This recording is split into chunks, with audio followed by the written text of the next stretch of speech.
Yo!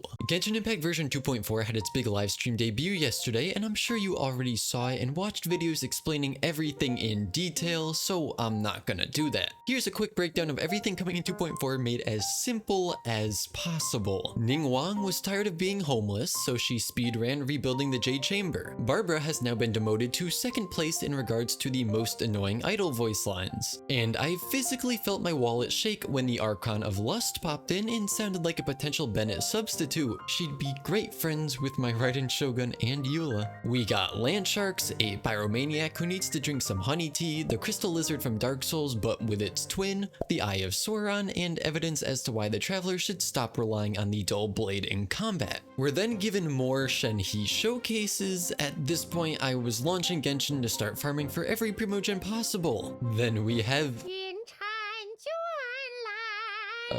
moving on. This is when miHoYo announced that all players should get in touch with their banks in preparation for taking out massive loans when 2.4 drops. And then they followed that by giving us confirmation of a Ganyu and Zhongli rerun. Quite generous of them to tell us this now. Gives me plenty of time to sell all my possessions so I can satiate my addiction to wishing for coded pixels on a screen that look like characters. That way I can play as them in a game based on a fantasy world and escape all the stresses and struggles of everyday life. Oh, was that too real? My favorite version of Paimon was then constructed out of Legos and put on display where I'll never see it. It's my favorite because it can't talk to me every 5 seconds because it's made out of Legos. The events for 2.4 were announced, including a revamped Lantern Rite. We have Yoimiya's Firework Tycoon Simulator, Shifting Shapes and Shadow Shenanigans, the Pirates of the Caribbean collab, and Gary's mod Genshin's mod Windtrace. We have our choice of a free 4-star character from Liyue, and obviously I'll be taking Xinyan. If I hated myself, that is, I'll most likely snag a copy of Yunjin, and I'll hate myself regardless. What character I choose won't change that. Definitely taking Xingqiu on the sword only account though. Ningguang and Keqing finally decided to change their clothes after over a year of wearing the same outfits, and I'd better get a Keqing on the sword only account. Hey miHoYo, if you give me the Keqing on there, I'll buy the outfit. I'm at like 70 pity, so you know, we can make it happen. We also get a free 10 pull of Intertwined Fates in 2.4.